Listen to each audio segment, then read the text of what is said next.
93% of your life is spent indoors, but so many of our favorite moments are outdoors. The fresh air, the feeling of peace. Since warmer weather is almost here, let's make the most of it with Outer, the new outdoor furniture company with purposely designed furniture to get you outdoors more. Outer makes the world's most beautiful, comfortable, innovative, and high-quality outdoor furniture, all from sustainable materials. I love the new outdoor dining table and chairs I just bought. It looks great in my backyard, and it's the perfect setup for hosting a dinner party. Go to liveouter.com/thefounderhour to see all the incredible products they have to offer. For a limited time, get 10% off and free shipping. That's liveouter.com/thefounderhour. Terms and conditions apply. Hey everyone, before we get into the episode, just a quick reminder, if you enjoy what you hear, please follow us on Apple Podcasts, Spotify, or wherever you get your podcasts. That way you get notified when new episodes drop. You can also follow us on Twitter, Instagram, LinkedIn at The Founder Hour. Let's get into it. Welcome to a special episode of The Founder Hour. Today we have a guest whose story embodies the intersection of entrepreneurship and politics. Join us as we sit down with Doug Burgum, a tech entrepreneur turned governor of North Dakota, as he shares his incredible journey from the tech world to the political arena. From mortgaging his family farm to invest in Great Plains Software, eventually selling the company to Microsoft for north of $1 billion, to the principles that have guided his leadership style as a business leader and public servant, his story is sure to inspire. We'll also explore his presidential aspirations and vision for the future of the United States.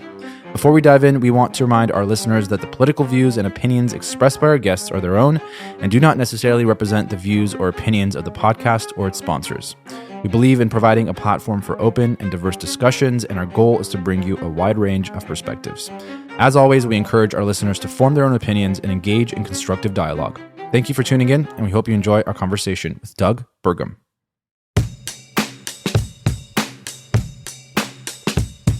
Well, Governor Burgum, thank you for taking time off your busy campaign trail. I know you've had some physical challenges with the Achilles recently due to your love of basketball. So I hope you're recovering well and can get some rest and get back to full speed.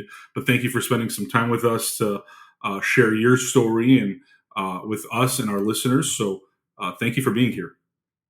Well, great to be with you, and congratulations to both of you on your success. I think it's fantastic that you're exploring in more depth founders and their stories, because entrepreneurship and innovation is so important to our country.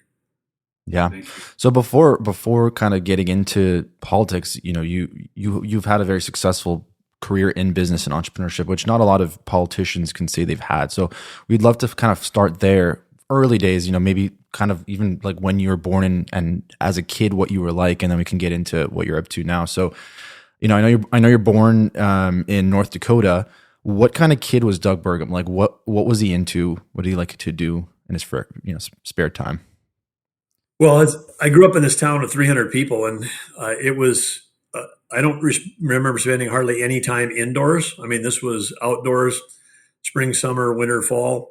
Whatever activity there was outdoors. So love of outdoors, love of nature, which grew into a love of hunting, a love of sports, basketball, football, track, whatever was going on. But I also, early on, indications about being an entrepreneur, and some of the stuff you look back and there's actually living proof. I mean, living teachers and other folks, which is, you know, be like, you always were trying to start something.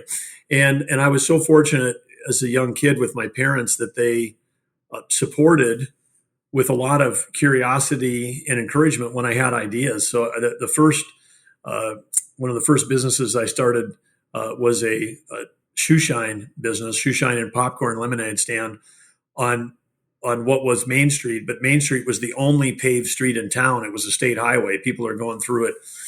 You know, it's supposed to be a 25 mile an hour zone, and they're probably blowing through at 40, and you're down there as a kid with a lemonade stand and a shoe shine stand. But it was, we built it. We built a physical structure. It was a buddy of mine across the street. His name was Denny, Doug and Denny, D&D Incorporated. We had the stand. We were making popcorn, and, you know, there's nobody had ever had a pair of shoe shine in that town. I mean, it's a total working class farm agricultural town. But we were in business one day, and I had an older aunt that brought a brown paper bag full of like 50 pair of shoes that must have, you know, could have been saved from the Depression, and said you need to shine all these. And we were like, we're going to be rich. I mean, look at this demand signal through the roof. I don't think we shined another pair of shoes, but we did have that. And my dad was a U.S. Navy officer, and so I had learned how to shine shoes from him, because when you're part of the naval regime, you got to have that. So he had taught me how to do a good job shining shoes. So we had fun. Popcorn sales were better, and lemonade was better than the shoe shining. But I've actually worked as a first business, and then our town didn't have a newspaper, and apparently I felt bad about this. I'm talking like third grade or something, and Castleton down the road had the Castleton Reporter, Hunter the other way had the Hunter Times, and when I was mentioning it, I'm sure to my mother, they, instead of saying, "Oh, that's a crazy idea," she said, "Well, probably said, well, what would you do to start a paper? What would you do to do that?" So mimeograph machines had just come out, and I basically was like an early pamphleteer, but it was called the Arthur Home News. I went and sold subscriptions. There's copies of this thing floating around, this 2-page thing that I would learn how to do the sort of the typesetting on a mimeograph machine that my uncle had. And we enlisted my brother and my sister and my dad. Everybody had a role. They're all listed on the masthead for what their roles were for the Arthur Home News. And we had like one summer there was 12 issues of the Arthur Home News, and that was again. But when I think back about that, I just think now as a parent that I had people around me that were supporting me when I had these ideas. Like, they weren't like, "Oh, that's crazy, that's dumb, why don't you go play outside some more, do whatever." It's like, "Oh, no, we don't have a newspaper. What would it take, to do that?" So I always had the kind of the support for that. You want to build a tree house? Yeah, okay. Well, if you're going to build a tree house, build a good one. Go to the library. I think there's a book on how to build tree houses. You go to the library, you get a book, and then you start dreaming about tree houses. And I've built some incredible tree houses in my life, including even with the guy that then went on to found the Treehouse Workshop, Pete Nelson. So it is. I just had a lot of encouragement for trying new things. So it was me. But I loved sports. Obviously the recent basketball Achilles thing. But I've played organized sports my whole life, and that was a big part of growing up. And so was hunting, and then so was working. My dad passed away when I was a freshman in high school, and that was tough. But my mom went back to work, so I understand what a working mother, with 3 kids goes through. Trying to make ends meet. I get that. That's going on a lot today in this country, but I get that. But then every job I had, working on the farm, I had a job. I was hoeing sugar beets. I mean, manual labor. You get out there and you get paid $1.75 per half-mile row. And I thought, this is great because it's not minimum wage. The more I hoe, the more I'm going to get paid. I mean, I love the productivity aspect of that. So whether it was, literally doing farm labor or the grain, working at a grain elevator, a lot of people don't understand that, but those are some of the dirtiest, they should all be an episode of Dirtiest Jobs. I mean, wet grain rots, and it has the most putrid smell. And part of that, part of the job that you get when you're on the bottom of the totem pole at a grain elevators, cleaning out under these legs with the rotten grain and all that. So, I mean, I literally was, I had some of that. And so working on the farm, the ranch, the grain elevator. And then in college, I had a job working as a chimney sweep, and that was also a startup. I started a business, from scratch doing chimney sweep as a service. And that was fantastic because minimum wage was just going from $1.75 to $2.35, and I could get paid $40 a chimney. And some of these houses had 3 chimneys, so I could head out for a couple hours and knock out 3 chimneys at one location, come back with what the equivalent of somebody else in the fraternity had a month's paycheck, and I got it for 3 hours. I mean, I was like a plumber plus electrician combined. So anyway, I always had the bug growing up about starting things. That's super interesting, and I applaud you for your memory. I feel like sometimes when people ask me about my childhood, or growing up, I'm like, I don't know. I just kind of went to school, played, ate, and then we hear a lot of these founders on our podcast and yourself, and the amount of detail. And I feel like that's obviously important to the work that you currently do and the work that you want to continue doing. Is having like almost this like steel trap memory of not everything that's happened, but all the pivotal moments in your life. So I envy that memory. But it looks like you did a lot growing up, and obviously went through a lot. Grew in a small town. One thing that you said that really stands out to me, that I can relate to, but also something that I think that others maybe don't relate to, is having support, right? Having supportive people around you, whether they've done it or not, right? You talk about your dad being a U.S. Navy officer. He wasn't necessarily an entrepreneur, but the fact that, your parents, your friends, family supported that, I think that's a big thing mentally. I think a lot of people don't take that leap of faith because, one, they haven't had exposure to that around them. And two, because the people around them say, hey, Doug, hey, Nair says, hey, Pat, go work for somebody else. It's the safer way. It's a steady income, and it's true. But what do you think gave you that like innate level of risk taking that allows you to become a politician, to start your own business, to run for president, right? What do you think that is? If I was going to drive it towards one thing, I would have to say that my parents made sure that I never lost curiosity. I mean, kids naturally have a ton of curiosity, just a ton of it. And a lot of our education system just, can beat that out, or society can beat that out of people. And parents can get frustrated sometimes if a kid at a certain age asks, why this, why that, why is the sky blue? By the time they've asked the 200th question of the day, and parents are tired and working and doing whatever, they can kind of be dismissive. But I think I was fortunate to be in a thing where the questions were encouraged as opposed to discouraged. And then I tried to pass that on to our three kids. And this was something you could see because working in tech and in software, you could see how with Moore's Law, things were just advancing really rapidly, and you knew there was going to be a time. So it was over 20 years ago, and kids were all young. And I said, there's going to be a time when right after search came out, and it was clunky and slow and frustrating, all of those things, and connections were slow when it was, when the whole internet era was just beginning. But just said, hey, you're going to be able to get, any answer to any question, anywhere, anytime, on any device. So this idea that education is just going to be a bunch of rote knowledge where you have to learn stuff and then regurgitate it versus, who can ask the best question, who can ask the best query. And so when the kids are growing up, when I would, the days when I was driving them to school, I'd drop them off in the morning and say, hey, look, I would never say like get good grades or behave, that kind of stuff. I would say, hey, ask good questions. And then at dinner that night when they at home, I'd say, tell me the best question that you asked today. What was the best question you asked? Then you go to parent-teacher conferences, and teachers would be like, man, your kid isn't the best behaved. He doesn't get the best grades.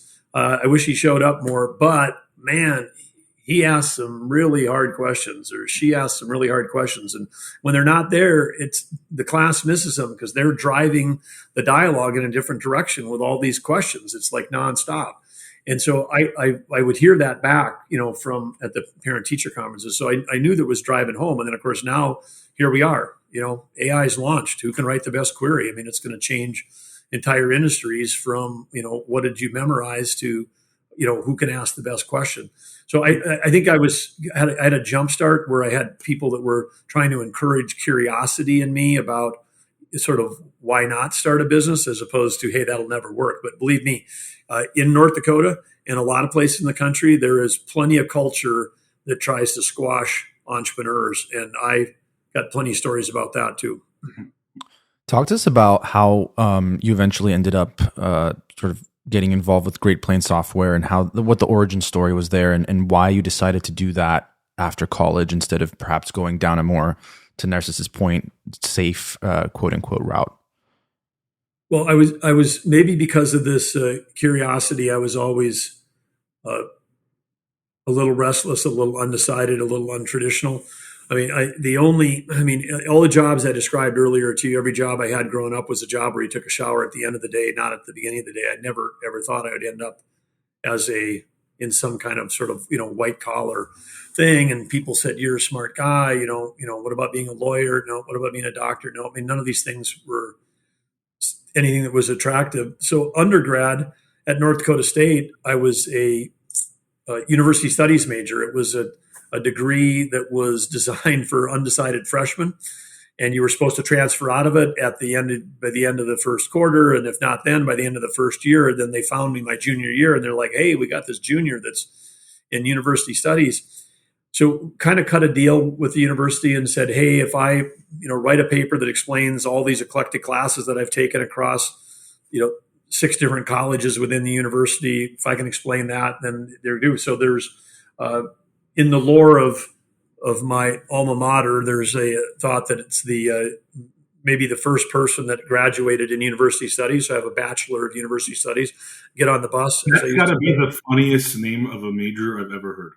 Yeah, well, it's not that there's no BA and there's no BS. It's just get on the bus. It's more of a BS. It's leaning on the BS side. Yeah, it is. But I did, back around 2000, I was honored to get a honorary doctorate from NDSU, and I said I would do it at one condition at graduation: if the 18 kids that were crossing the stage who were university study majors, if I got to be the one to hand them their diplomas. So there's still a little bit of a legend in the lore there, but I was undecided. Then I had a professor that was also, he was a World War II vet, and he gave me a copy of Forbes magazine like in March. The deadline was like later that month is March. I'd never heard of a graduate program in business. Literally had never heard of it. I did not know there was a thing called an MBA. And he said, "Hey, read this article." And it was a cover story in Forbes, spring of '78, that said, here's this new thing. And it listed these 6 schools in there, Harvard, Stanford, Dartmouth, Darden School of Virginia, Wharton, Chicago. There was no internet. I look it up, the whole thing. He says, "Hey, you might like to do this thing." So I punched out applications during a spring ski trip with, 4 other guys driving in a car to Colorado, Wyoming, and Montana over spring break, trying to write these applications, none of which probably would have got me into any of those schools. But at the last second, there was a guy had written a story locally about me as a chimney sweep. And they had a picture of me sitting on top of a chimney with a top hat and tails.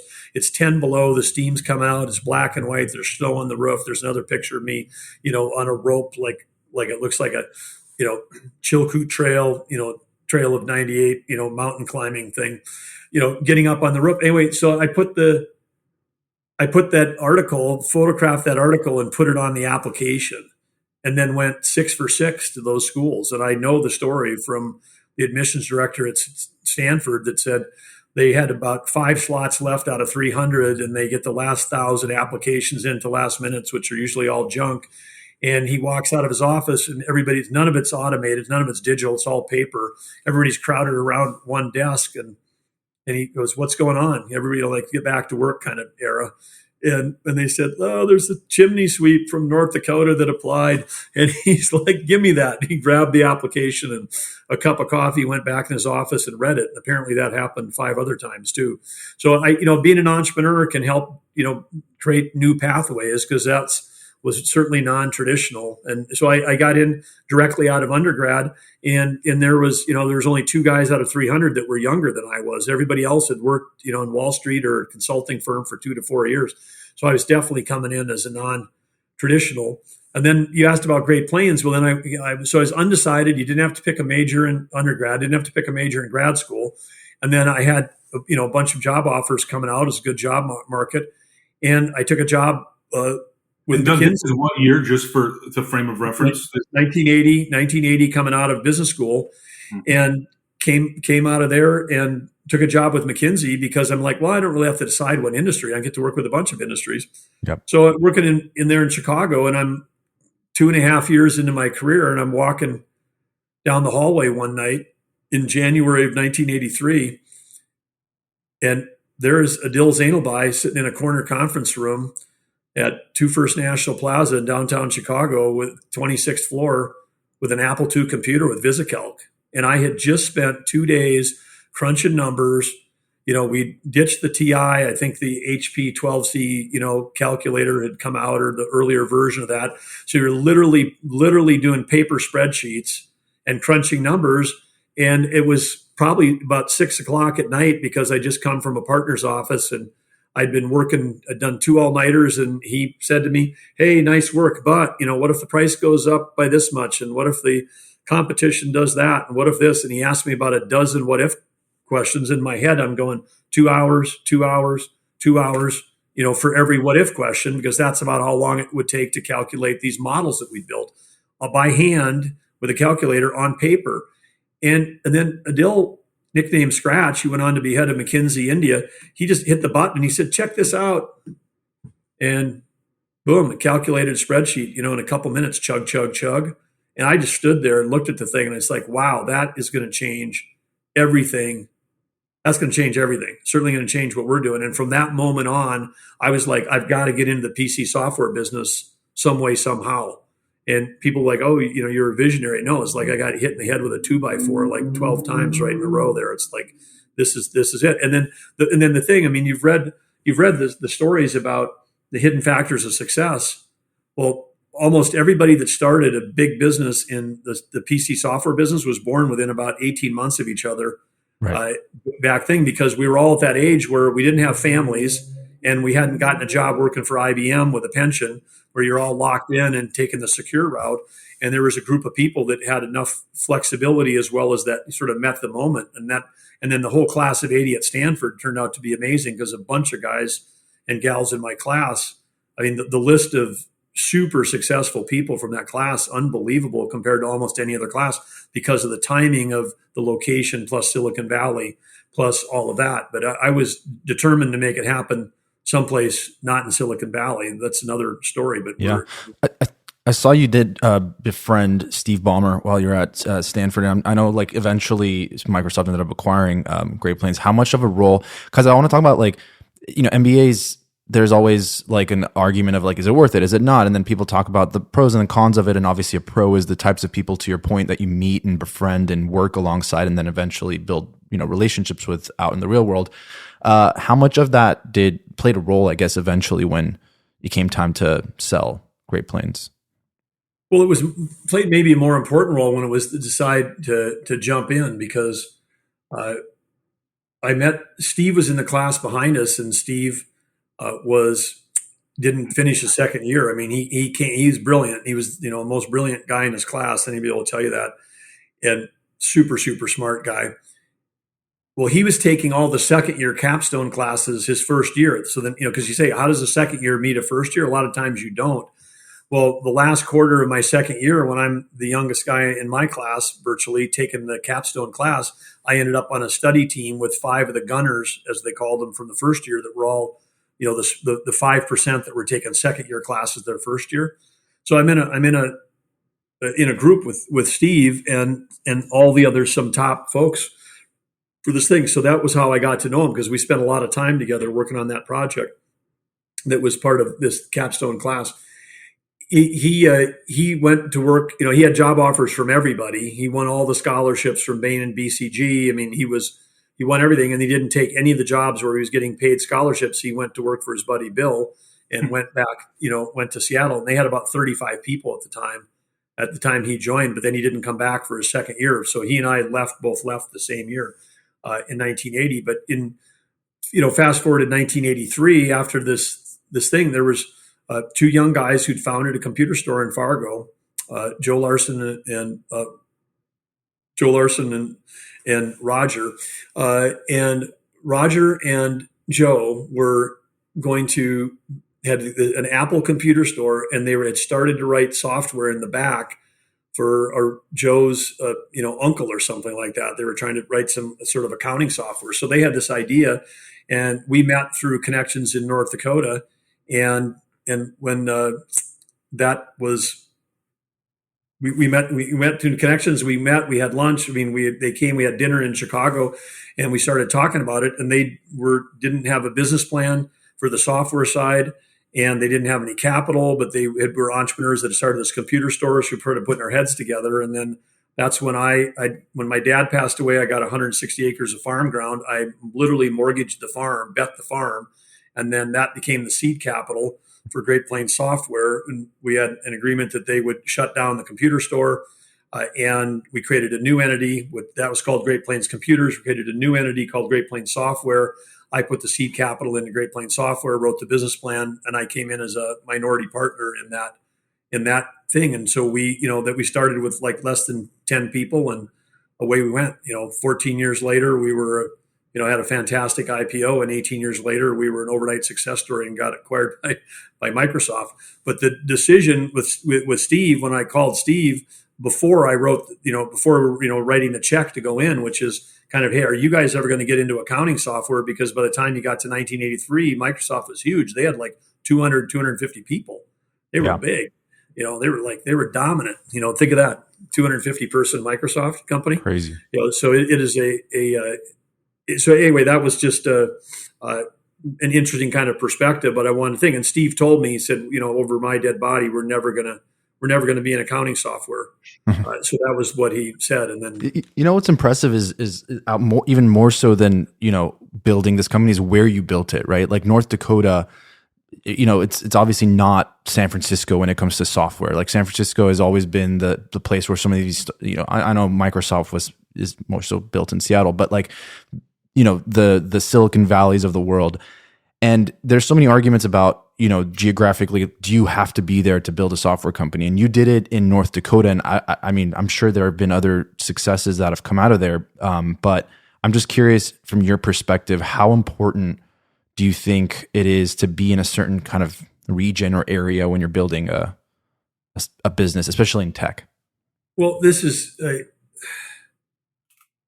one of the, conventional wisdom or the narrative with a capital T and a capital N, which is you can't build a software company in North Dakota. You can't build a tech company in North Dakota. You can't build it someplace. And of course, to build successful companies, you got to attract talent and capital. But I had grown up watching all of the top talent in the state. All the kids that I'd grown up with were all leaving. I mean, North Dakota was literally shrinking. It was depopulating. We were the only state in the 1980s, 90s, and early 2000s that had lower population in total than as a state we did in 1930.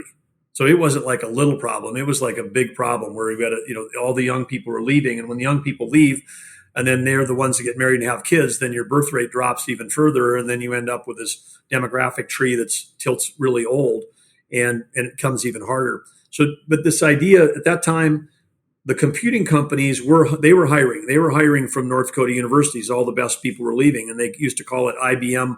You guys maybe are too young, but IBM and the bunch. The bunch was Burroughs, Unisys, NCR, Cray, and Honeywell. They all had operations. The bunch all had operations in Minneapolis, St. Paul, the Twin Cities, and IBM had a big operation in Rochester, Minnesota. So IBM and the bunch were all pulling people out of North Dakota universities. And I was like, hey, maybe we can peel some of those back here, and then maybe we can grab some of the ones before they leave, and we can get this talent, back to North Dakota as a source of talent, because a lot of those folks wanted to stay home, be close to the place they love, be close to their grandparents, that kind of stuff. So that was the strategy, and we've turned it into a plus instead of a minus. I mean, I remember when I wrote the check out. We went to Comdex. I'd done my research. Okay, understand, you've gone to Stanford, you've gone to McKinsey. You think that there's, not, 8, maybe 10 accounting software companies on the planet. And then you go to Comdex, Spring Comdex a few weeks later, and you open up the trade show book and there's 63 accounting software companies in there, and you have a complete freak out because you're like, did I just literally bet the farm and I'm going to lose this thing like immediately? Everybody had more capital. Everybody had, bigger cities, more name recognition, all that. And we were trying to differentiate ourselves. And then you're like, we're from where? So our first trade shows we went to at Comdex Spring and Fall, we gave roping lessons. I mean, literally like rope a steer. Like it was like rope a winner. I mean, we brought hay bales and split rail fences, and we just played up the fact that we were there, and and you can build trust. I mean, trust was key in those days. So much software didn't work. You'd buy stuff, you couldn't get it serviced. So we were really trying to build relationships around trust as well as around technology. And so we were all standing there in cowboy hats and chaps giving roping lessons. And then there's a startup in Atlanta at Spring Comdex, little cable thing. No one heard of cable news. CNN. They filmed their Comdex story from our booth because we were given roping lessons. So we were all over CNN. We did the thing that fall. We're on the front page of the Las Vegas paper out of 1,200 exhibitors. That's like Comdex, roping in customers or something. I mean, it's like the headline on the front page. So you have to take what people might perceive as a weakness and turn it into a strength.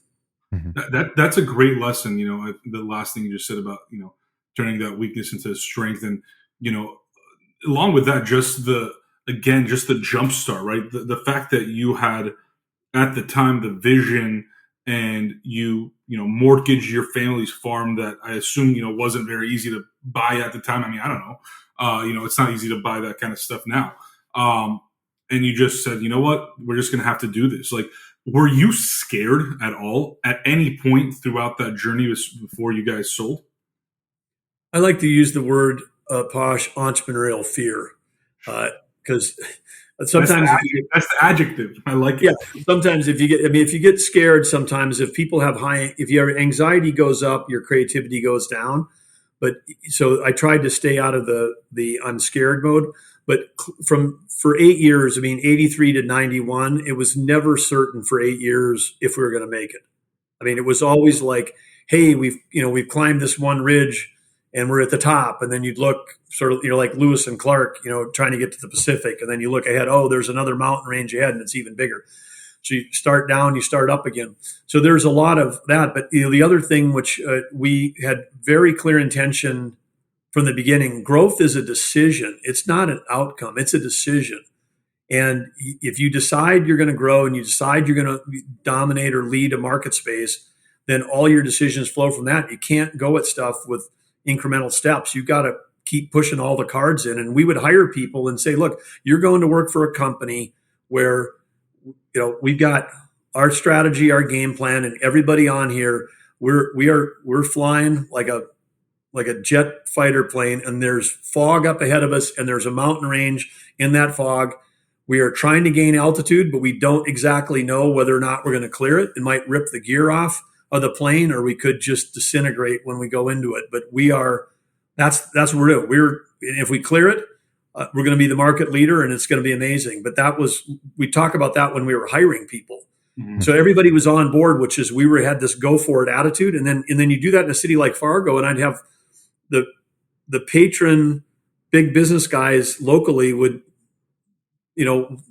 see you at some place and put their arm around you and go, man, I see, you're hiring a lot of people and you maybe just slow down. I mean, it's like, hey, I try to explain, I'm in a market that's growing 50% minimum a year. If we're growing at 25%, I might be the fastest growing company in Fargo, but I'm losing market share. I've got to grow at 100% or more a year for a bunch of years. And so otherwise I'm losing share. People can't comprehend when those markets are exploding, what it takes. And I think some of the companies that take the more, conservative traditional path don't end up with a story like this, because you've got to have a risk appetite in an exploding market to just decide. And like I tell people, growth it's a choice. It's not an outcome. When it comes to legal help, I'm tired of hidden fees and complex billing structures. Isn't there a better way? Well, that's exactly what Decrypted Law offers. They're pioneers in transparent flat fee pricing for startups. And guess what? They even have a subscription service for fractionalized general counsel. Subscription service for a law firm? That's right. Decrypted Law is revolutionizing the way legal services are consumed. For a flat monthly fee, startups can now have access to top-tier, on-demand legal counsel. Wow, that's a game changer. No more bill shock, just clear, predictable costs. Decrypted Law, they're not just breaking down legal complexities, they're making legal services more accessible. Learn more and contact them at decryptedlaw.com. Mention the Founder Hour podcast so they know who sent you. Love soda? Listen up. Introducing Olipop, a new kind of soda that's actually good for you. It's the fastest growing beverage brand in America, and here's why you'll love it too. Gut health matters, and Olipop has your back. 2 out of 3 Americans suffer from digestive issues, and Olipop tackles that with a soda that tastes amazing. With 9 grams of prebiotics in every can, it's the gut-friendly choice you've been waiting for. Now let's talk flavors. Vintage cola, classic root beer, my favorite, orange squeeze, classic grape, and more. It takes me back to those childhood days. And guess what? Olipop has way less sugar than traditional sodas. Vintage Cola only has 2 grams of sugar compared to the 39 grams of sugar in a regular Coca-Cola. Pretty impressive, huh? But it doesn't stop there.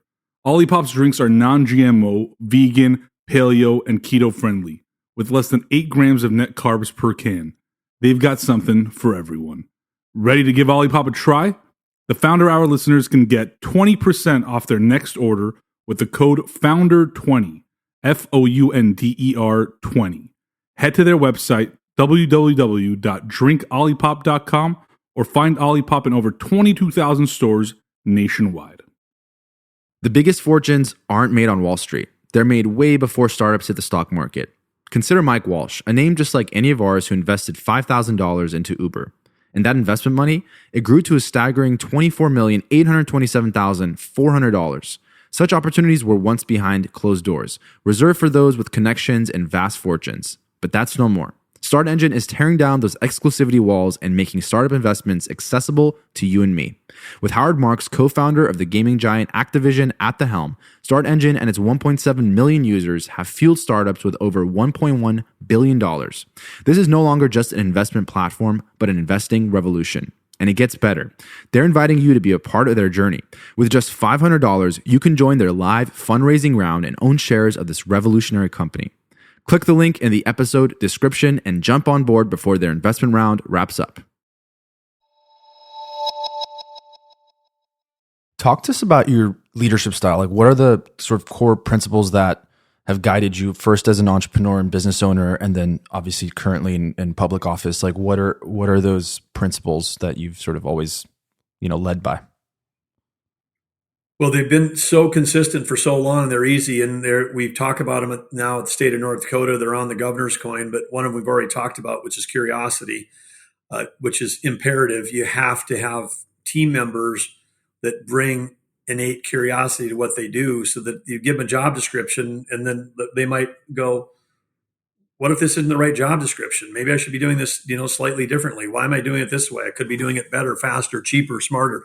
So, the people that just keep asking the why questions are wonderful to have around. Surround yourself with that.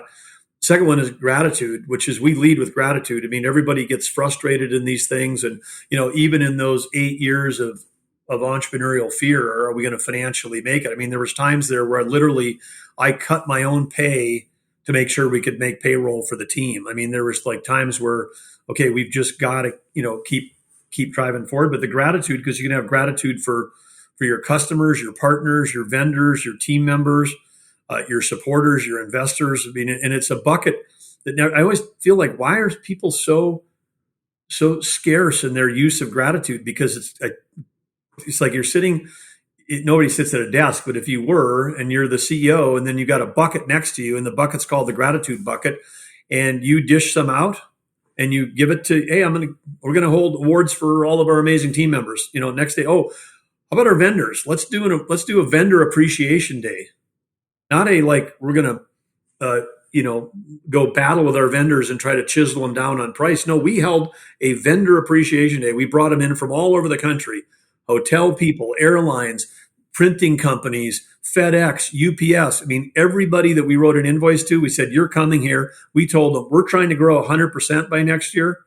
If you want to get our business and you want your business with us to grow by 100%, figure out a way to do it cheaper, better, faster for us next year, because you will help us win. And when we're winning, you're going to keep winning, because the next year we're going to grow by 100% again. And we had people that, like, huge companies like UPS and FedEx going home and like, who are these guys in Fargo? They've completely turned this upside down. Normally, they would be giving us an award for being the biggest customer in North Dakota, but instead we were giving them an award for figuring out a way to do the thing for us better, faster, and cheaper, because that's how we could get our costs down. So we did that, and we, customer appreciation, partner appreciation, totally new heights on everything that we did. Our top, inner circle partners, trips around the world, stampede events, thousands and thousands of people coming, black tie award ceremonies that people, usually at a conference, people all leave because they want to get home by Saturday night. because they're sick of the 3-day conference. We'd have people that would fly in on Saturday because they didn't want to miss the customer appreciation thing. I mean, everything was flipped because we were just bathing everybody in genuine, authentic gratitude nonstop. And guess what? It is a great business model. Gratitude is like fantastic. So that was the second one. And then we talk about humility, which is an odd one, but humility is the thing that is missing from some of these companies. They get successful, and then they think what made them successful is something like, oh, we're so smart, or we're so clever, or we're so whatever, good looking. I don't know, pick something, and that's not why you were successful. And you have to have the humility to understand that. And I always say there's two kinds of humility, and these are in show up in great leaders. But part of the humility is to understand that whoever you talk to knows more than you do. I mean, a dissatisfied customer knows more about your company than you do sometimes as a CEO. And so you've got to listen to the people that are the hardest to listen to. And I've taken that as governor. I mean, my first address, State of the Union, I talked about a guy that was struggling with meth addiction, who was 19 years old. And I learned more about addiction from him than I had from all the people telling me about how we should do behavioral health in the state of North Dakota. So you can always have the humility that you can learn from anyone. But the second humility, which is even harder, which is going to be a test for our country and for the world, is the humility to say, I believe something to be true, and then actually admit, wow, that's not actually true. That thing that I believed dearly, that thing that was like so important to me that I thought was like, uncontestable. It's just there's something in human nature and human psychology where people won't let go of something once they've committed to it, that it's at the belief level. And for a leader, if you believe something to be true, man, you can drive big companies right off a cliff. I mean, pick any example. You take famous ones like Kodak. If you believe that film is never going to go away, you make different decisions than if you go, hey, film is going away. And you have to have the humility to go, this amazing country with the best brand, one of the top 20 brands in the world, actually could go away. Have that kind of humility, then you'd make different decisions. And the guy that I think is actually the best of any CEO in America right now is Satya Nadella. And Satya was a direct report of mine for 7 years when I was at Microsoft. 7 years I worked with that guy. And the thing that he, in addition to curiosity, in addition to gratitude, he had humility. He was never trying, he might have been the smartest guy in the room. He never, ever wanted anybody to know that. He wanted to be the most curious guy in the room. He wanted to say, gee, is Apple our enemy or is Apple our partner? I mean, there's some decisions he made like right on day one that added billions of dollars of market cap. And now what is Microsoft, the $2.5 trillion? I mean, he's taken it from 400 billion to 2.5 trillion. He's 6x. He's an acquisition machine.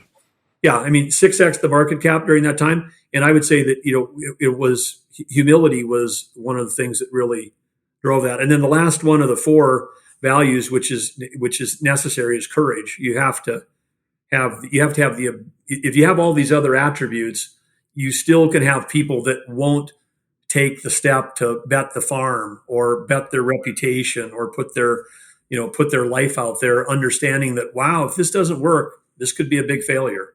There could be a lot of I told you so's coming at you. You have to be willing to just say, okay, I'm willing to take that risk and go for it. And that same thing, private sector going into politics, people said, yeah, you're not going to win. You can't do that. You can't make that transition. We're like, okay, we'll take that bet. We'll see. If it doesn't work out, we're going to have the willingness to when we jumped into the governor race, people told me you can't win. Just like they said, you can't build a software company in North Dakota. My whole life, I've had people telling me you can't go from A to B because of where you're from or who you are. Mm-hmm. So Doug, obviously a lot to dissect there. And I love, your philosophy and the values that, you talk about there. And I think there's a lot that those listening can take away, whether they're in business, in politics, they're still in school or whatever they may be doing. I think that everything you said is something that all of us should strive to have. Those are not values that perhaps are crazy. It's not a value like power where we're seeking that, authority and seeking the ego kick that you get, but more so things that will relate into any aspect of whatever you're doing. I'm speaking of curiosity. What I'm curious about, is along this time when you are in business, were you married at the time? I got married for the first time in 1991, and that marriage produced three amazing children, but ended about 7 years later. And then I was single for a long time, got married late, three amazing kids, and then was single again for a long time, and now I'm married again to the amazing First Lady Catherine Helgas, and we've so that's been that. But it was the marriage part was when we were building Great Plains, public company, and then right about the time we got acquired by Microsoft was when we were separated and then divorced. But it was tough because we had an arrangement. I had the kids half the time, so I had three young kids, and when I talk about dropping them off in school, I would be taking kids to school and being a single dad and hanging out with them like crazy. And then the next week I'd be, off to Seattle or off to the rest of the world because I had people working for me in over 100 countries when I was running Microsoft Business Solutions. So that was an interesting kind of rhythm to sort of be living a world with kids. But even when I had the kids, put them to bed at night, and then Seattle's 2 hours behind, and then get on your computer, and then, you'd be banging out, emails till 2 a.m. because everybody at Microsoft started working in the evenings. They were not an early morning company. Yeah. So I was managing those two things back and forth. But when I left Microsoft in 2007, it was really, really as much about the kids as anything. I had not wanted to move them from Fargo to Seattle. They were starting to be of that age where they were getting involved in sports and theater and other stuff. And I'm like, I can't, 2 weeks a month is not enough to see them because I'm missing stuff. So I made a decision to come back in 2007 and not, get out of that travel and retire. That was a retirement decision. And then they asked my oldest, was a 12-year-old at the time, how's your dad's retirement coming along? And the local paper asked him that, and he said 2 words: epic fail. Was his assessment. Was that within a year, I'd started 2 new companies. One of them called the Kilburn Group, named after my mother, and she had grown up in Fargo. My dad grew up in this little town of Arthur, where I grew up, and we were company was dedicated to initially saving historic and buildings in downtown and then converting them in a way that would be helping build healthy, vibrant cities. So it included save 4 buildings, figure out a way to build a partnership with the K-12 school system on youth arts, connect them with the local Plains Art Museum, and put that whole thing together. So you're saving historic buildings and improving educational programs. Then we did another 4 buildings, and that became the homeless clinic and the New American Clinic and all the things we did that. So then we just started doing more and more of that. And then we realized that and some of this was coming during a time when I still understood that, Microsoft being here as a campus, because when the 2,000 of us, we went public in 97 at Great Plains, had this great run, one of the top 5 IPOs in the history of NASDAQ in terms of first day appreciation. We went out at 16, closed at 32 and an eighth the first day, and never looked back. So that was, fantastic for shareholders and for team members and for our partners and everybody that we created, participation opportunities for everybody along the way.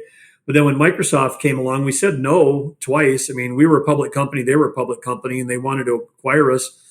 And they wanted to acquire us for cash. We said no, and they want, we want to acquire for cash, and we just want your product. No, it's like, so the third time around, it's like, no, we want to acquire you for stock, and we're going to take all 2,002 team members. 1,200 of them were in Fargo, 400 were rest of North America, 400 the rest of the world. Every single one, 2,002 Great Plains team members, the next day were a Microsoft team member. And 51% of those 2,002 were women. We had the highest percentage of female employment of any of the software companies in Silicon Valley or anywhere around the world. So that was, great. So we became a separate reported division of Microsoft, and we all, whatever. And then some of those folks that started out in small towns like I did, Dave O'Hara, Tammy Reller, these folks went on to having the highest level jobs at Microsoft. Tammy Reller was chief marketing officer for the whole Microsoft, reporting to Ballmer.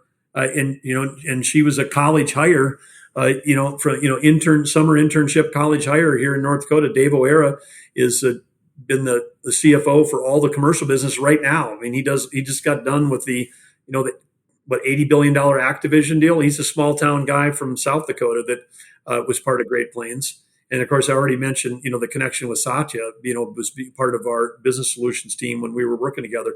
So that is, been fun to see, all the folks there that went on and had these amazing careers. But the things we started here, the other thing I started in Fargo was Arthur Ventures, co-founded that with my nephew, James Burgum. And that's now, grown and expanded. I, left that when I became governor, but they're headquartered now in Minneapolis. They got 1.1 billion under management doing a, venture investing for mission-driven, B2B cloud mobile software companies. And that business has been, it's just sort of stayed in our wheelhouse of trying to find that. And for a while, on the website, it was Arthur Ventures would invest in anybody that, met the criteria as long as they were located outside of Silicon Valley. I mean, it was specifically like an anywhere but Silicon Valley fund because there was so much money there. And I knew all these guys, some of them were classmates, but towards the end, they were deciding who to invest in and whether or not they could drive to a board meeting. If they couldn't drive to the board meeting, they wouldn't invest because they didn't want to spend their time flying around. And I'm like, that's a crazy way to allocate capital. And of course, it made valuations higher. So Arthur Ventures has had exceptionally high returns investing in the everywhere but Silicon Valley approach because there's little Great Plains success stories all over this country and people with small towns. I mean, when we had those 2,000 team members, which I think I said, 1,200 Fargo, 400 rest of North America, 400 rest of the world, they were from 220 different towns in North Dakota, small town kids. I mean, we just completely blew up the model that there's no talent here. I mean, there's talent everywhere. Speaking of the transition from entrepreneurship and business to public service, I feel like it's more recently we've seen a lot of former entrepreneurs and business people, successful business people, want to run for public office and want to be governor, president. Why do you think that is, and why do you think someone who's been successful in business would also be a successful chief executive of the country? Well, I think there's two components. Part's been what did they do in the private sector, because it's different if you've been in, say if you've been a real estate developer and a TV celebrity. That's different than if you've actually been in the operation side of software. Because think about what we've done, and then think about what I did after that in Arthur Ventures. I mean, some of the companies that I was involved with, Atlassian, one of the great success stories of the last decade. Scott and Mike, the two co-founders, who you should definitely have on your show. Those guys, they cold called me and asked me to become their first chairman. And they were like, hey, we want somebody who's started when they were really young, stuck with it for 20 to 25 years. We want someone who understands, taking company public. We want someone who's built boards. We want someone who's chaired a board. We want someone who understands all what's happening with, computing and that. And then, and they were asking, they cold called me. They said, you know anybody? And I said, well, yeah, Scott Cook, founder of Intuit. He fits that perfectly. I've known Scott since they had, 10 people. If you're looking for somebody, he'd be your guy. And they said, well, no, we want somebody who did it outside of Silicon Valley. I'm like, oh, now I get why you're calling. So that's how we got connected, because they had the same thing sitting down in Australia. These guys have got a $49 billion market cap company, and every venture company that met with them 10 years ago said, well, we'd invest in you, but you need to move to Silicon Valley. Well, Rich Wong and the guys at Excel are pretty happy they didn't put that criteria on their initial investment.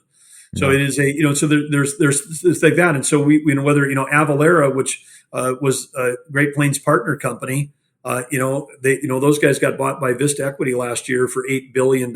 Success Factors, I was chair of. That was a company that got bought by SAP for $3.8 billion. These are they've been what we were able to do there. We've been able to repeat at other companies in terms of leadership and values. But all of those companies had one thing in common: they were all helping businesses run their operations better. So if you're saying I'm going from the private sector into government, the one thing that government needs is what I've been doing my entire life, which is helping businesses operate better, smarter, faster. And wow, there is so much cost that can be taken out. We took $1.7 billion out of a $6 billion general fund. We cut 27% on spending our first 4 months in office, and all the trains kept leaving on time. I mean, you can do it, but you have to understand how to do it in a way where you still have this mindset where we say we have to treat taxpayers like customers. You know, we weren't cutting in an ideological way, like we're going to shoot this department in the head. Because in that department, there are people that care deeply and they're doing good work. They've had jobs that have never evolved through the market pressures of competition. So inside of every job in government, particularly at the federal level, there's 10 to 20% of every federal job that is some mind-numbing, soul-sucking work that even that employee doesn't want to. That government employee does not want to do that. And we know that in North Dakota, we can make the work more meaningful and we can get rid of work that doesn't matter. And, you know, this year we passed 51 more red tape reduction bills, and we actually crowdsourced from the public. Tell us what we can do to get government out of your way. And, you know, and that's why, I mean, North Dakota's we're track to have the highest GDP per capita in the country. We're the highest of any Republican-led state right now. Governor Burgum, what I'm curious about is, there are more people in this country that are operators or work on the operations side than they are versus folks that are visionaries, leaders, executives. And I think this ties back into when you first started your software company, that you guys were this small town company and you had to put on these, trade shows that attracted people. How do you spread the message being from a small town, being from a smaller state, not necessarily being on a big political stage before? How do you spread that message to people that are like you, that work every day? They are the blue collar workers, they're the white collar workers, but they're in the weeds building, whether it's their own businesses or they're working for other businesses.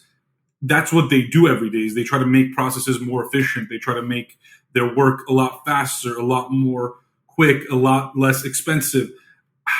Obviously, I think most people resonate and would agree with you, but agreeing with you and then actually supporting you and knowing what you're made of, the marketing aspect, are two very different things. How do you get the word out? How do you get from being Governor Doug Burgum of North Dakota to being the Republican presidential candidate that goes up against the Democrats in late 2023, early 24?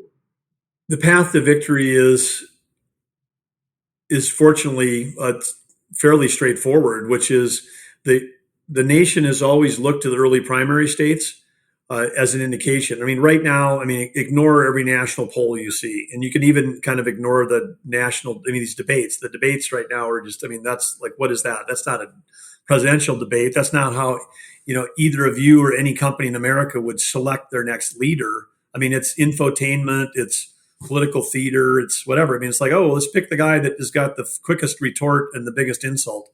That's who we want. You wouldn't hire that. You wouldn't do that to hire, you're a superintendent for your local school. You wouldn't hire it for your daughter's, third grade soccer team. And you wouldn't do it as if I'm, sitting on any board I've been on. It's never been a criteria. And I don't think it should be the criteria for the country either. But I'd say if you look at the early states, Iowa and New Hampshire, the people in those states show up at event after event after event. There's no just running a TV ad or making a snappy retort that builds trust and endearment with those people, where they say, this is someone that we actually have met. The joke in both those states is, they say, do you like XYZ candidate? And they go, I don't know, I've only met him 3 times. They want to actually meet the people in living rooms and backyards and small town events.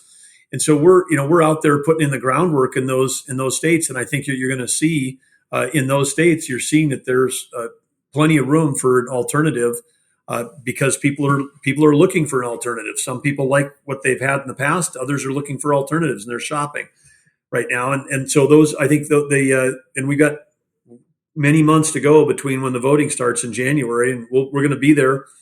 We're going to be where when the voting starts in January, and when we're there, we think it's going to be interesting, because there's been all of the pundits that tell you the race is over, it's determined, it's all this other stuff.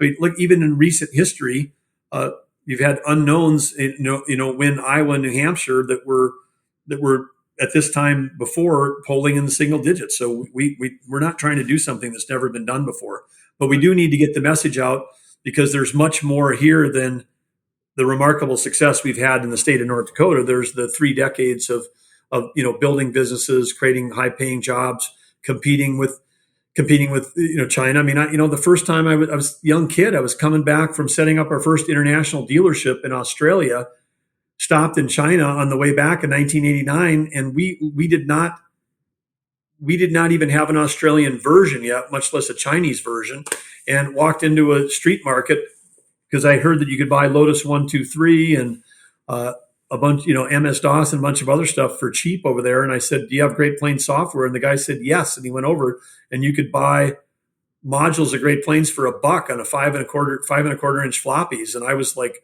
we were selling that stuff for $5,000 and they were selling it on the street then. So, China's stolen every piece of software I've ever made, every company I've mentioned. So we just having someone who's not only got the business experience, but also got the global experience to understand how this economy works. And then you think about how AI is going to change every job. I mean, technology's already changed every job, every company, and every industry. It just hasn't changed government yet. And that's why we've got this bloated 2 million, if the federal government was a public company, like what we got, the federal government got its credit rating downgraded. There'd be a story every day about, bankruptcy or something for the federal government if we didn't have our own printing press. Right. How do you see, speaking of technology and innovation, how do you see that shaping government and the future of the United States? Because it seems like one of the biggest internet memes these days is when we see these like hearings and, it's like Tim Cook and all these like internet leaders that are, in front of Congress, and there's just like this, there's no one's understanding each other and nothing ever gets done. And I'm curious, how do you envision that, improving? Well, it would start if you actually had somebody in the White House that had ever worked a day in tech. I mean, that would help. I know I can't necessarily fix a Senate hearing. I'm smiling because in 1998, I was there. History may not record it, but part of my sleeve made the cover of Time magazine. But when Scott McNeely, who was a classmate of mine from Stanford, Vinod Khosla, another classmate of mine from Stanford, those were 2 of the 4 co-founders of Sun Microsystems.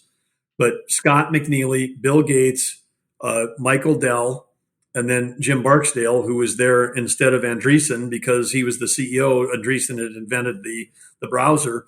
But it was those 4 and then myself.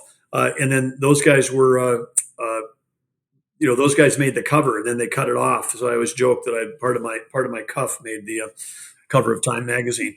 But it was a 6-hour hearing. And I was, looking at senators, Orrin Hatch and, Ted Kennedy and others with staffers, coming up and handing them a sheet of paper, and they'd read a question to these industry leaders that were leading the world. The U.S. was leading the world in technology, and they were, had all of these questions that made no sense. I mean, they literally, the questions, and then I watched Zuckerberg and others, Tim Cook, go to these Senate hearings, and it's like, here we are 25 years later, and the same thing is happening where we've got leaders going to bring them in. We're going to have some political theater. We're going to ask them some tough questions. We're going to look tough. We're going to issue a press release. And then all they do is, for anybody that's spent a day in that industry, is like, wow, they do not literally even know what they're talking about.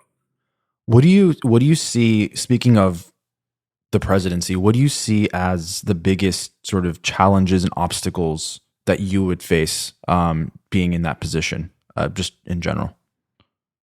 Well, I think the biggest challenge that we face as a country right now is that we've got an administration that doesn't understand that the number one threat to the country is China and their long-term plans of global dominance.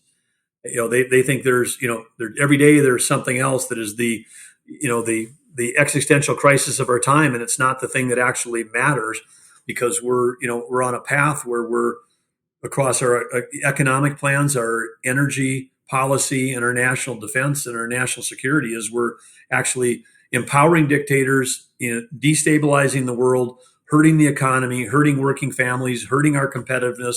I mean, it's just bizarre. I mean, it's not like any one of these things is like, oh, I'm running because we need a 10% course correction. It's like part of why I'm jumped in this race is clearly don't need to do it. I'm not trying to sell a book. I'm not running for VP. I'm not running for a cabinet position. But literally, having had people work for me around the world who didn't have the freedoms we have, people that were working for me didn't have the right to vote, didn't have the right to assemble, didn't have the right for free speech. I mean, you see that and you're like, this country is absolutely worth fighting for. And then you see policies that are literally 180 degrees in the wrong direction. I mean, and then the inflation right now that is resulting from a number of these policies is so offensive because it's not just stealing people from their paycheck now. These people that have worked their whole life to put their savings away, their savings may end up being 20 or 30% less than what they thought they'd save because of the corrosive effect of inflation on their buying power. And so I'm very passionate about particularly those three topics: economy, energy, and national security. So there's a number of things you'd have to do on day one to try to drive that in a different direction. But it's going to take, at the core, it's going to take trust, because right now we've got so many Americans that don't trust the federal government. They don't trust the institutions. They don't trust the DOJ. They don't trust voting. Our elections. They don't. I mean, the level of trust is so low. We're literally at the brink of having democracy fall apart, and then it's a 7x24 cable news clickbait thing on the thing that's making the cable news companies money, and it's making the social media companies money. And those are the things that are actually, that divisiveness has become a huge profitable business for those folks. And that's actually aiding and abetting, that divisiveness is aiding and abetting the decline of our country, when we actually do have to unite, figure out we can solve all these problems that are in front of us. And we have to realize there's real threats to us in the world, because people would like the U.S. to fail. People don't think of that. People get up. Death to America. I mean, it's surreal. Governor Burgum, I feel like, and I speak for probably a lot of people here, I don't want to say most, but maybe it's most, that it just feels like, I know for myself, I am just so sick of politics, right? Like, there was a point in I studied political science in college. I went on to go to law school, so I was always surrounded by that. I really enjoyed politics and the political discourse with people on both sides of the aisle. I think for the past decade, I've been a registered no party preference, because I'm sick of both parties for the most part. I know that in this stage of the campaign, you have to more so tailor to the Republican Party, Republican voters. But at the end of the day, the job of president, or the job of any public officer, is really to unite and represent both sides, or the no sides, or the people in the middle, or on the far right, the far left, whatever it may be. What is your message to the people that are just sick of it? They don't want to hear the BS anymore. They don't want to deal with the entertainment. They don't want to deal with the raw politics. All they care about are the real issues: the education of their kids, their health, saving money, being able to start and grow a business, the stuff that matters to me and Pat and all of us on a day-to-day basis. What's your message to them? Well, I think that my message is the same message that I've been delivering, which is that on the trail, is that I think people have gotten the idea of the presidency wrong in some ways, because the powers of the federal government are actually determined in the Constitution, and the states created the federal government, not the other way around. When the states created the federal government, they delegated responsibility to the federal government. And that includes things like the economy, like making sure the dollar is secure, like national security, which includes energy security and food security and border security. And then there's a whole bunch of the rest of the stuff that all these divisive things that everybody's lobbing back and forth literally aren't the job of the president. And in a country that's as diverse and broad, and as many time zones, as many cultures, many geographies, is not going to get resolved. And what works in New York is never going to work in North Dakota, and not there. And I think those are things that have to be decided locally. I mean, can be decided, because it actually says the 10th Amendment, these are reserved to the states, or to the people, because even there's some states that are overreaching and doing the job that should be left to parents. Right. So I'm a limited government guy, and I'm a freedom and liberty guy, and we just got to get the federal government focused on the things that matter. Because if we get the economy right, we get energy policy right, and we get national security right, every single American is going to feel differently. Their lives will change.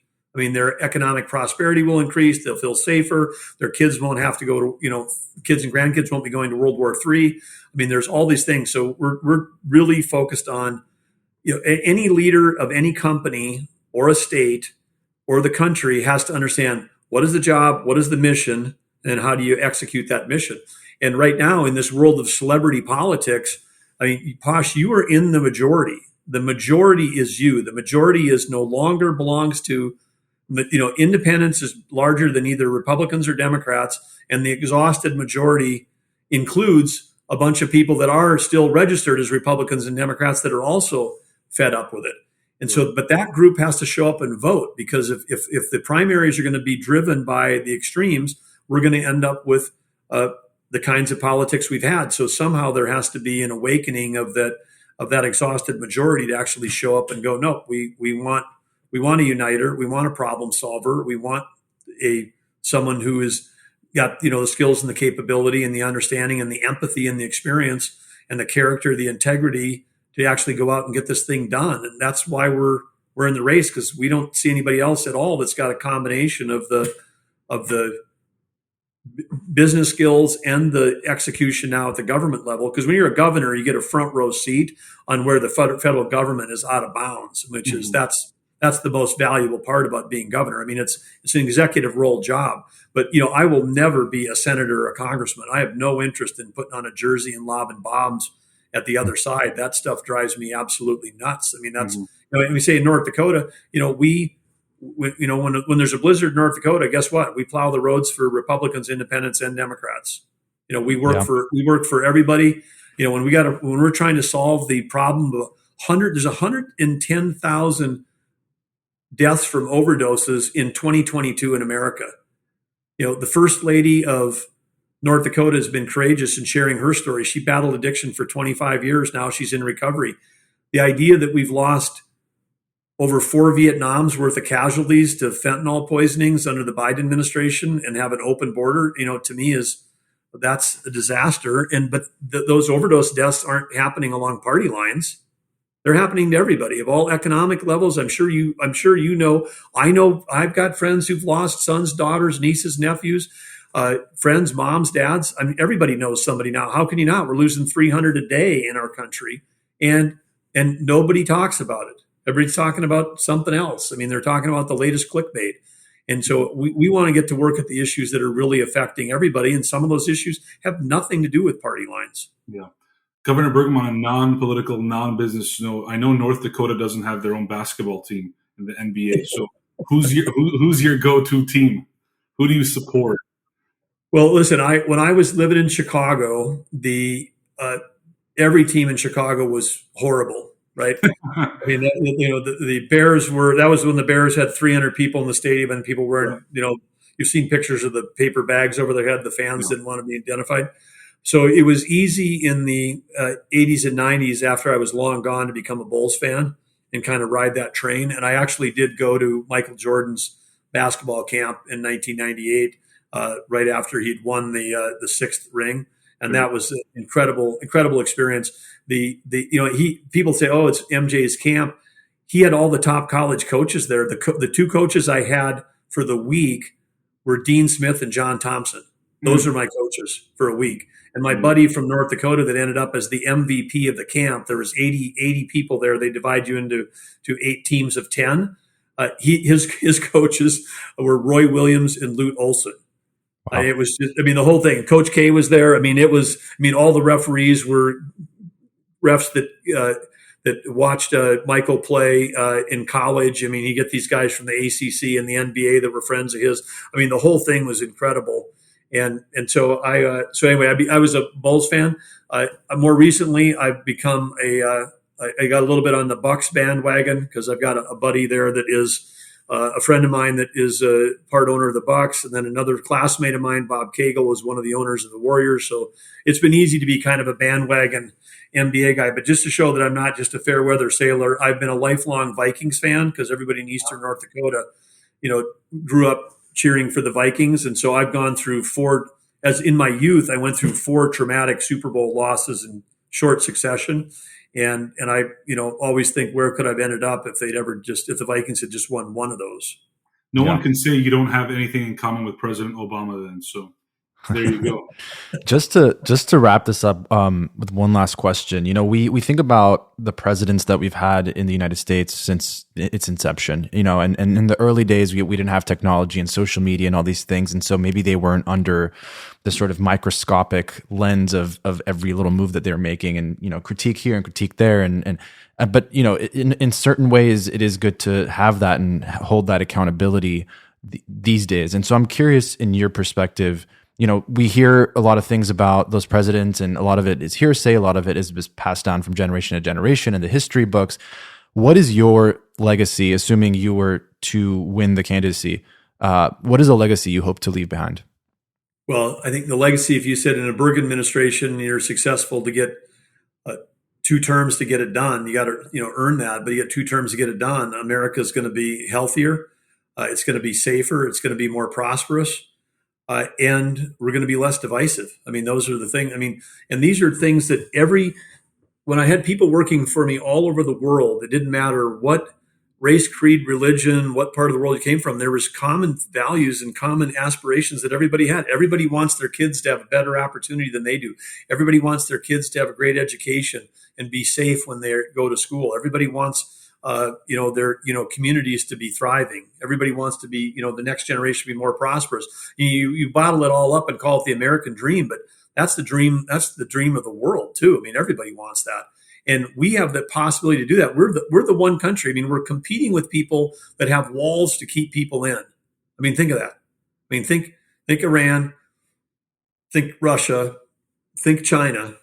There's no freedom. There's not like freedom of, whatever, but you're down at the border with the North Dakota troops, 98 countries in that one sector I was at 3 weeks ago. People from 98 countries have risked their lives, including risking their lives with the cartels who are exploiting them and saying, yeah, you want to cross here? Pay us $3,000. I mean, the cartels are exploiting, cartels are making so much bank on this migration. But you've got, the equivalent of Maine, Vermont, New Hampshire, Rhode Island, Delaware, and then throw in Montana. That's 6 states. That is the 6 to 7 million people we know of that we've done paperwork on, not computerized, but paperwork on, that have come into our country under Biden. 6 states worth. Okay, those people are risking their lives to get here. Some of them all because of good intentions. Of course, there are people that are coming from terrorist watch list nations that are coming across as well. So there could be a security risk down the road, but those people they're coming here because they see this as opportunity. We have an opportunity as a country, if we get it right, if we get the border secure and we figure out, we can continue to be just like any business. You win when you attract talent and attract capital. We can be the place where everybody in the world wants to be. We can take America and actually have our largest cities be someplace that you would feel comfortable going into the downtown with your family again. That when a visitor from another country is like, I've been waiting to see America. I've always heard about XYZ, beautiful city. And then they go there and they're like, what? And then we've got, what do they see? Crime, homelessness. That's America on display. And every day in America, there's things that are happening that are really great. And I see this across, small towns or communities like Fargo or places where we're campaigning. And there's nonprofits you've never heard of that have almost no money. They've never gotten a federal grant. They're literally working on tens of thousands of dollars a year, not tens of millions. And they're making a difference in people's lives. There's people giving back. And like my hometown, if a farmer gets cancer and can't get this crop off, people they don't steal his crop. They all rally together and help him harvest it and put it in the bin for him, and then never ask for anything in return. I mean, that's still happening. I mean, the best of America still happens, but you never hear about it because all we hear about is the bad stuff, the divisive stuff. So we have to get back to a little bit. I mean, I don't want to go back to, as far as Tocqueville, but I mean, when he came to America, he's like, this place is different. People are volunteering and helping out. And there's Goldman Sachs is doing a study on rural small businesses. They're going to release it in North Dakota next week at an event I'll be at. They're going to include in that in small businesses in rural communities, 90% of those small businesses, even if they're struggling financially, give back to their community. They volunteer, they give time, they buy T-shirts, they support the local team. Here's $50, whatever. Large cities, 20%. of small businesses give back to their community. So the connectivity of community, that caring and the connection that comes with really building communities, even a block at a time. I mean, that's how we can get back to an America that we could all say is, get back to, a place where everybody can be, proud and like, hey, I want my kids and grandkids to grow up here. So anyway, I'm very optimistic about the future, but we've got to change the direction we're going right now, and that starts with leadership that people can trust. Right. Well, Governor Burgum, this has been a pleasure. We appreciate you joining us, and we wish you a speedy recovery with the Achilles, and all the best on the campaign trail.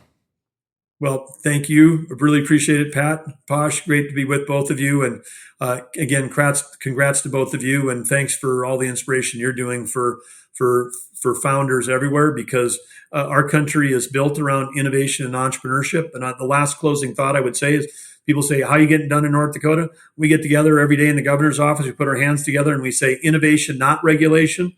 Innovation, not regulation. And every problem that the federal government is trying to solve with regulation, whether it's choking off American energy industry, you want decarbonized fuels, we got them.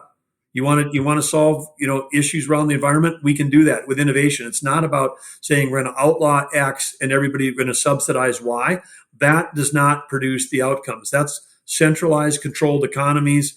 Exhibit A, take a look at what happened to Russia. Take a look what's happening in China right now. You can't manage the dynamic economies with regulation and subsidies. It doesn't work. We're trying to do it here, trying to turn everything into a utility. We have to have competition. We have to allow markets and entrepreneurs. That's why people want to get here, because that's why people want to move to America, because this is an opportunity to really make a difference, to change the world. And innovation is the one thing that always has for our country. It always has, and it always will. And it's the one way we can compete with the world and win. It's how we can win the Cold War with China is with innovation, not regulation.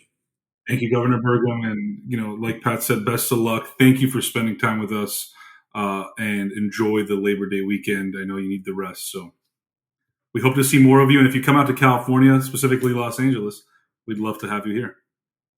Thank you. And if I look red, it's because I turned the air conditioning off to get rid of the sound, and it's over 90 degrees in Fargo today. So turn it back up. At least in this end of the studio, it's gotten a lot warmer since we started. I feel the same way. It's and I get hot real quick. So thank you, sir.